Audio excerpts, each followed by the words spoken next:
में आपका स्वागत है दोस्तों। आज की इस वीडियो में मैं आपके लिए अवयव का इंट्रोडक्शन पार्ट लेकर आया हूँ। अवयव से इंट्रोडक्शन में आज आपको उसमें कराऊंगा, बताऊंगा अवयव क्या होता है, कितने प्रकार का होता है, ये सब आपका इस वीडियो में डाउट क्लियर होंगे। आइए शुरू करते हैं। अवयव क्या होता है? जब हम किसी दी गई सूचना को किसी एक क्रमबद्ध तरीके से लिखते हैं, जैसे मैं कोई डेटा है मेरे पास 43426213141 ये डेटा है और इस डेटा को मैं आप क्रमबद्ध तरीके से लिखता हूँ ऐसे आयताकार फॉर्म में, तो उसको हम अवयव कहते हैं। अवयव को हमेशा इंग्लिश के किसी भी कैपिटल लेटर से शो करते हैं, प्रदर्शित करते हैं। तथा ये जो इसमें पार्ट होता है अवयव में, ऐसे में हॉरिजॉन्टल वे में जब हम इसको देखते हैं तो इनको हम पंक्ति बोलते हैं। ये क्या होती हैं? पंक्तियाँ। इसको हम पंक्ति कहते हैं या रो भी। और ये जो ऐसे होते हैं सीधी रेखा में, ऐसे ऊर्ध्वाधर रूप से, इनको हम स्तंभ कहते हैं। स्तंभ को हम एन से प्रदर्शित करते हैं और इनको कॉलम भी बोलते हैं। और पंक्ति को हम एम से प्रदर्शित करते हैं और इसको हम रो भी कहते हैं। अब हमें इसमें क्या क्या जानना है, इसमें आपसे एग्जाम में क्या क्या पूछा जाएगा। आपसे पूछा जाएगा कि ये जो आपका दिया हुआ अवयव है, इस अवयव की कोटि बताइए क्या होगी। कोटि को ऑर्डर कहते हैं। इस अवयव की कोटि क्या होगी, तो आपको इस अवयव की कोटि बतानी है। कोटि क्या होती है? कोटि जो होती है वो पंक्ति इंटू स्तंभ को कहते हैं, एम इंटू एन, कि जितनी भी पंक्ति और स्तंभ है उसको कोटि कहते हैं। अगर हम बात करें इस अवयव की, तो इस अवयव की कोटि कितनी हो जाएगी? इस अवयव की कोटि हो जाएगी आपकी, देखो उसमें कितनी पंक्तियाँ हैं, 1 2 3, तो एम की वैल्यू 3 हो गई, और स्तंभ 1 2 3 इसमें स्तंभ है, तो एन की वैल्यू भी 3 हो गई, तो इसकी कोटि हो गई 3 इंटू 3। फिर आपसे इसमें पूछ सकता है कि इसमें अवयव कितने होंगे। अवयव क्या होते हैं कि जो भी आपका ऑर्डर होता है कोटि, उसकी मल्टीप्लाई कर देते हैं तो उतने ही इसमें अवयव हो जाते हैं। तो अवयव की बात करें तो m इंटू एन इसमें अवयव होंगे, यानी कि 3 इंटू 3 इज इक्वल टू 9। तो टोटल अवयव इसमें कितने हैं? 9 है। आप काउंट कर सकते हो 1 2 3 4 5 6 7 8 9, यानी कि अवयव के अंदर जितना भी डेटा लिखा हुआ होता है वो सब उसको क्या कहते हैं? इसका अवयव बोलते हैं। जब हम किसी अवयव को शॉर्ट फॉर्म में लिखते हैं तो उसकी शॉर्ट फॉर्म ये होती है a इज इक्वल टू ए आई जे और m इंटू एन। हमेशा याद रखना, ये जो i है और ये j है, ये जो इसका अवयव है, एलिमेंट है अवयव के अंदर, ये इसकी पोजीशन को शो करता है। और i जो होता है, i हमेशा क्या हो सकता है आपका? 1 हो सकता है या 1 से बड़ा हो सकता है, बट ऑलवेज लेस देन या इक्वल टू m। हमेशा ऑलवेज लेस देन या इक्वल टू m होगा। i कभी भी m से बड़ा नहीं हो सकता। ऐसे अगर j की बात करें तो j भी हमेशा 1 हो सकता है, 1 से ग्रेटर हो सकता है, but less than n, n से इक्वल हो सकता है और कम हो सकता है, n से कभी भी ये ज़्यादा नहीं होगा। इसका मीन्स जो i और j है, इसकी वैल्यू कभी भी इसके ऑर्डर से ज़्यादा नहीं होगी। ये i j कैसे होता है, कैसे वर्क करता है, वो भी मैं आपको बताता हूँ। मान लो आपको कहा गया है कि एक अवयव बनाओ, ऐसे आपको शॉर्ट फॉर्म में लिख के दे दिया जाएगा कि एक अवयव बनाओ ए आई जे, किसका? 2 इंटू 3 ऑर्डर का, 2 इंटू 3 ऑर्डर का, ऐसा आपको एक अवयव बताना है। तो 2 क्या हुआ? पंक्तियों की संख्या। m इजकल टू 2 क्या है? पंक्तियों की संख्या। ये क्या है? पंक्ति। और n इजकल टू 3, क्योंकि मैंने आपको बताया था कि स्तंभ को क्या कहते हैं? n है, और n इजकल टू क्या आपका 3, तो n क्या है आपकी? स्तंभ की संख्या। इसका मीन्स एक एक ऐसा अवयव है, ए जो है वो आपका ऐसा अवयव हो गया कि जहाँ पर 2 पंक्ति हैं और 3 कॉलम है।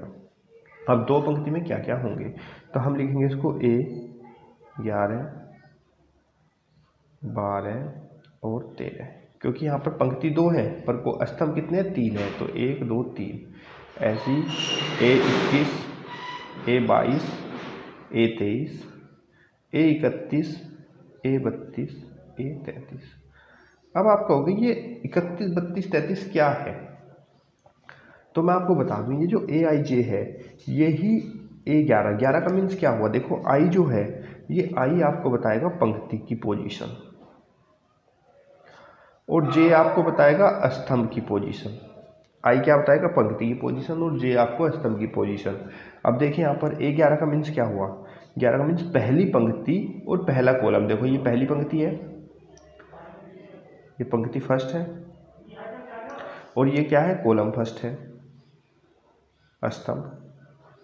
तो ये देखो A11 क्या है, जो पहली पंक्ति और पहली कॉलम का एलिमेंट है। अगर ऐसी बात करते हैं A23 की, तो आप यहाँ पर देखिए तो ये आपकी दूसरी पंक्ति है।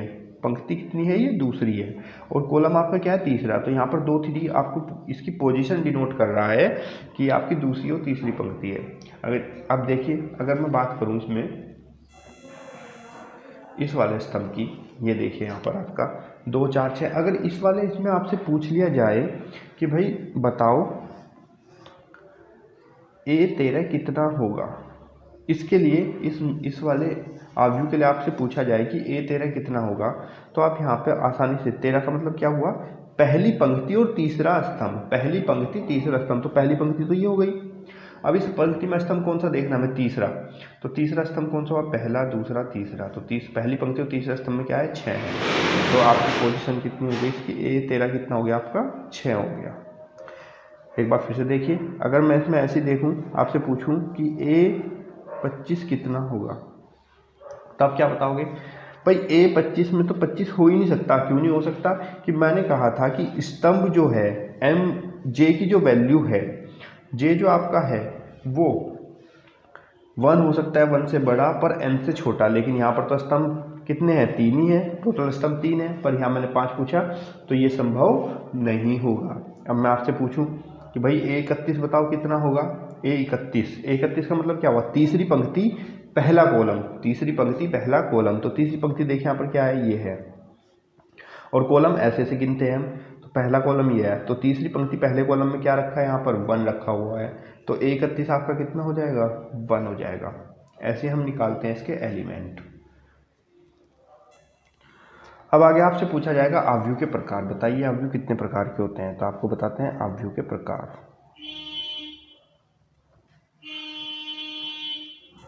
अब देखते हैं आव्यूह के प्रकार। आव्यूह के प्रकार कितने होते हैं, पहला होता है आपका स्तंभ आव्यूह।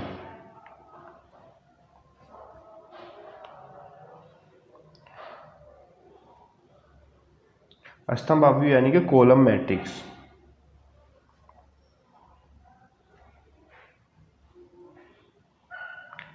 स्तंभ आव्यूह आपको नाम से ही पता चल रहा होगा, ऐसा आव्यूह जिसमें केवल स्तंभ होता है, कोई भी रो नहीं होती, उसको क्या कहते हैं, स्तंभ आव्यूह। केवल एक ही स्तंभ होता है उसमें, यानी कि किस तरह का आव्यूह, जिसका कोटि या जिसका ऑर्डर क्या हो, m×1 हो, जिसमें केवल एक ही स्तंभ हो। जैसे बात करते हैं आव्यूह की, एग्जाम्पल A = 2 4 6। तो अगर यहाँ बात करें तो ये आपका 3×1 का है। इसका ऑर्डर क्या हुआ, 3×1, क्योंकि इसमें पंक्ति तो 3 है लेकिन स्तंभ एक ही है। तो ऐसा आव्यूह जिसमें केवल स्तंभ हो, कोई भी ऐसा आव्यूह जिसमें केवल एक ही स्तंभ हो, ऐसा आव्यूह जिसमें केवल एक ही स्तंभ हो, वो क्या होगा, आपका स्तंभ आव्यूह होगा। और इसका हमेशा n की वैल्यू इसमें हमेशा कितनी होगी, 1 होगी। जहाँ पर n की वैल्यू 1 होगी वो आपका क्या कहलाएगा, स्तंभ आव्यूह कहलाएगा। अब टाइप नंबर 2 है आपका पंक्ति आव्यूह। पंक्ति आव्यूह यानी कि रो मैट्रिक्स।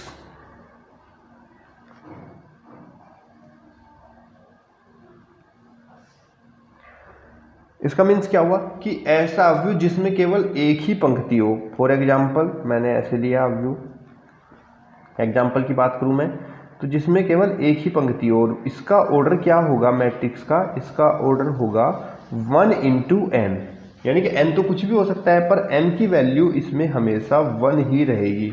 मैं एग्जाम्पल के तौर पर आपको लिख के दिखाता हूँ, 2 4 6 1।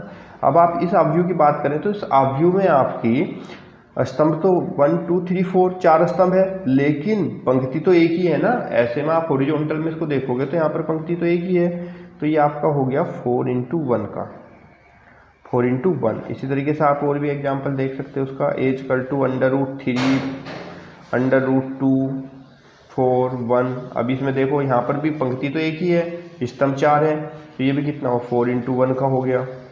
या फिर कोई और एग्जाम्पल 3 और 1 ले सकते हो आप। तो 3 1 में भी आप देखोगे तो यहाँ पर पंक्ति तो एक है पर स्तंभ यहाँ पर कितने हैं 2 है। तो ये भी कैसी हुई 1 × 2 की, सॉरी यहाँ पर थोड़ी मिस्टेक हो गई, ये 1 × 4 का है, ये भी 1 × 4 का, क्योंकि पहले हमेशा पंक्ति लिखते हैं और बाद में कॉलम। टाइप 3 है आपका विकर्ण अवयव। विकर्ण अवयव क्या होते हैं, ऐसे अवयव जिनमें केवल डायगोनल विकर्ण पे ही और बाकी सब जीरो होते हैं, तो वो विकर्ण अवयव कहलाते हैं। देखिए जैसे 1 0 0 0 2 0 0 0 5। अब ऐसे अवयव आप यहाँ से देखते ही आपको पता चल जाएगा ये विकर्ण अवयव है नहीं, क्योंकि यहाँ पर ये जो विकर्ण है सिर्फ इसी पे ही अवयव होंगे, बाकी कहीं भी अवयव नहीं होंगे। तो ऐसे अवयव क्या होंगे आपके विकर्ण अवयव हो जाएंगे, जहाँ पर केवल विकर्ण पे ही होगा। अगला प्रकार है आपका चौथा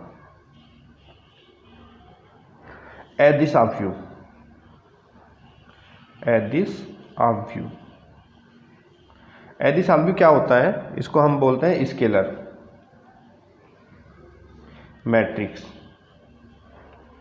देखो अदिश अवयव क्या होता है, ऐसा अवयव, ऐसा विकर्ण अवयव होगा तो वो भी विकर्ण अवयव, लेकिन उसके जो विकर्ण होंगे डायगोनल इन पे सब सेम होंगे। ऐसा विकर्ण अवयव जिस पर सब सेम हो। देखिए कैसे, मैंने एक अवयव लिया है 5 0 0 0 5 0 0 0 5। अब देखो इस अवयव में क्या है, विकर्ण पे सब एक जैसे हैं, तो ऐसा विकर्ण अवयव जिसके विकर्ण के सारे के सारे अवयव समान हो उसको क्या कहते हैं हम अदिश अवयव कहते हैं, अदिश अवयव। क्वेश्चन 5वां प्रकार है आपका तत्समक अवयव। ये सबसे इंपॉर्टेंट है, ये एग्जाम पेपर में पूछा जाता है और इसके ऊपर क्वेश्चन बेस है। तत्समक अवयव, इसको बोलते हैं आइडेंटिटी मैट्रिक।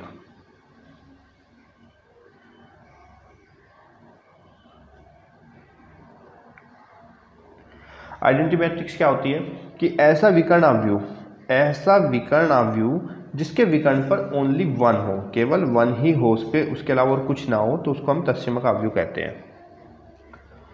जैसे 1 0 0 0 1 0 0 0 1। देखिए अब इस अवयव में क्या है कि इसका जो विकर्ण पार्ट है यहाँ पर केवल 1 1 लिखा हुआ है, तो ऐसा अवयव जिसके विकर्ण पे ओनली 1 हो तो उसको तत्समक अवयव कहते हैं, और इसको हम I से प्रदर्शित करते हैं। किससे, I से। जैसे अगर मैं बात करूँ इसकी, तो ये भी आपका तत्समक अवयव है।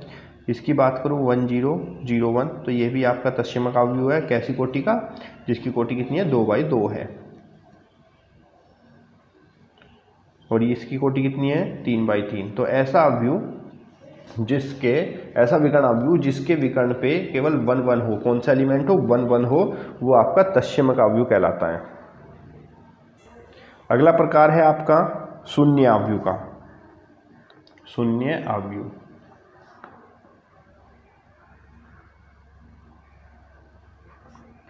Zero matrix.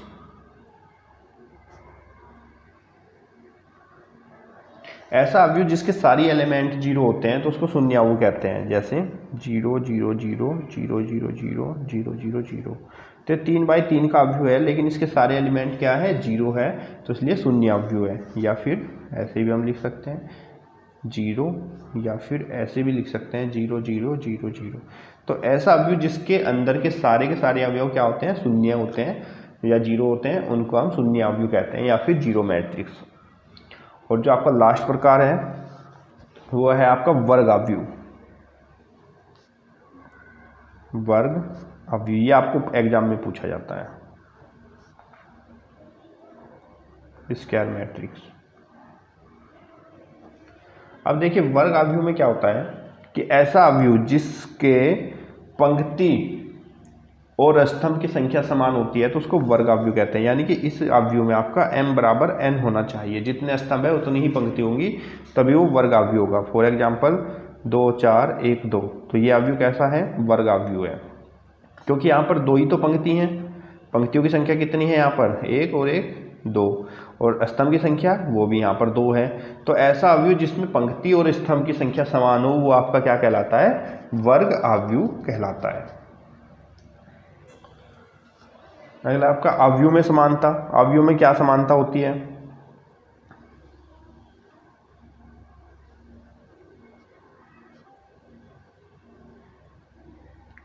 अवयव में समानता। अवयव में समानता में क्या देखनी है कि ऐसा अवयव, कोई एक ऐसा अवयव है जिसमें ए आई जे और बी कोई ऐसा अवयव है जिसमें बी आई जे, ये सारे एलिमेंट अगर समान है, इक्वल है, तो अवयव आपस में क्या होंगे?